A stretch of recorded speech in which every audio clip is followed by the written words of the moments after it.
This is a special edition of Business Incorporated, of course. So you had my team members are here for this panel discussion. The Central Bank of Nigeria's the chief, the governor, the MFLA, will be making really the communique within the next couple of minutes. So let's, gentlemen, thank you very much for coming. I need to say a formal welcome to all of you.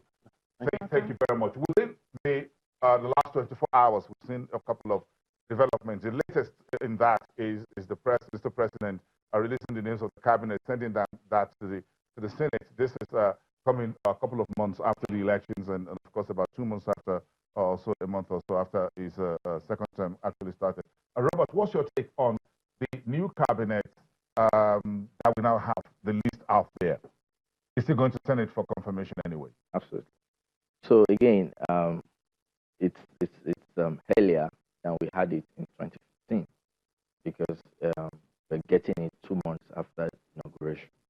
Even though if you check when the election results were announced, this was in February, so it will look like we had it 4 months or so, or 5 months after the election was won. But I mean, better late than never. It's a constitutional provision that you must have the list.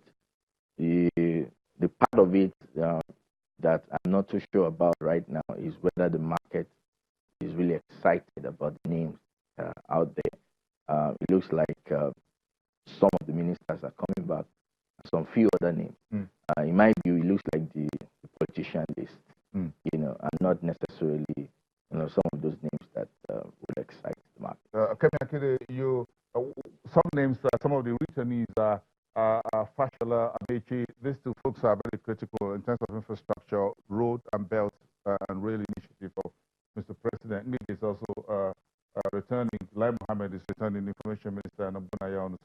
And then you have new faces like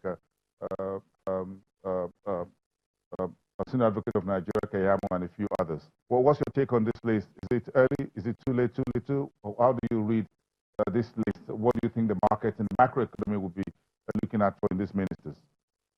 At least those of them who will get confirmation by the Senate.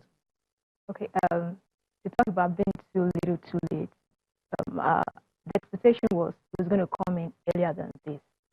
So like Robert said, I'm not sure that the market is going to be overtly excited, about the list coming in at this moment.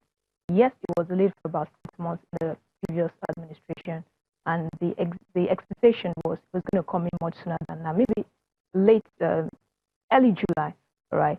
And with respect to the names around the list, we think some of those names that have been written are quite critical to the development of the economy in terms of infrastructure. So we've seen the railway projects that have Amici on board. We've seen the power, and that's fabulous too. We think these names have been written to actually, sustain the momentum that was built in the last administration with respect to critical infrastructure. Yeah, part of the infrastructure story has to do with the power sector. So Wahab Mustafa from Kodos Capital. What do you think about yesterday? The president put pen to paper with the Germans in Siemens for a new roadmap for power sector. Do you think this is a step in the right direction? Absolutely, yes.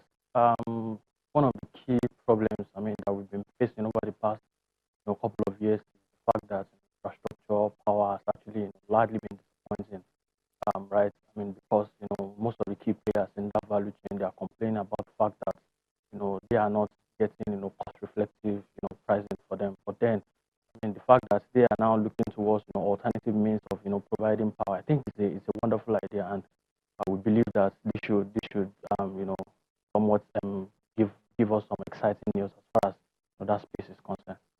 This deal on the surface looks like it's about the brick and mortar in the power sector, which is transmission and distribution, which of course is a big part of the problem we're trying to resolve in the electricity sector.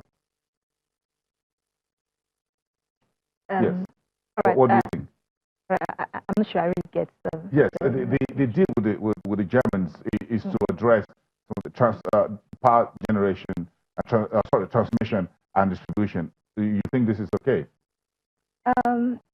Yes, it's not all encompassing, but at least those are also key aspects, in the entire, chain of the power sector. So I think it would really, yes, for this, because one of the issues is not having cost reflective tariffs, and there's a political unpopularity side to, review of electricity tariff. There's inflation dimension to it. So yes, they might not be able to work on that, but at least for the transmission and generation, I think it's a good deal. Very quickly, before the governor of the central bank, Godwin Emefiele, start reading the communique of the 4th Monetary Policy Committee of the year 2019, a very quick reintroduction of my panelists here today to discuss this communique and the state of the economy and bringing some of this into market perspective. From the far end of the table, Mustafa is from Quadros Capital, Kemi Akinde from Ministerial Securities, and of course, Robert Tomonto, the head of research at Afrinvest.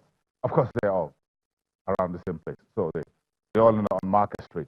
Very interesting. What do we expect to hear from the central bank governor, which of course represents the decisions of the. So let's take your early calls here, starting with you, Mustafa. All right. I mean, our views in-house is actually very clear. We are expecting, the Monetary Policy Committee to maintain status quo.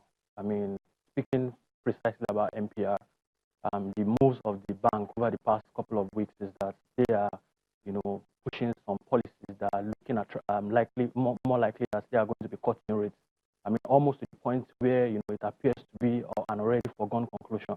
But the problem, the concern for us in Quadros is that we think, the MPR might have, sort of lost its signaling effect because we fail to see how the 25 basis point or 50 basis point, for instance, rate cuts would drive, borrowing costs decline aggressively and also spur economic growth, which is at the core of policy trust of the CBN.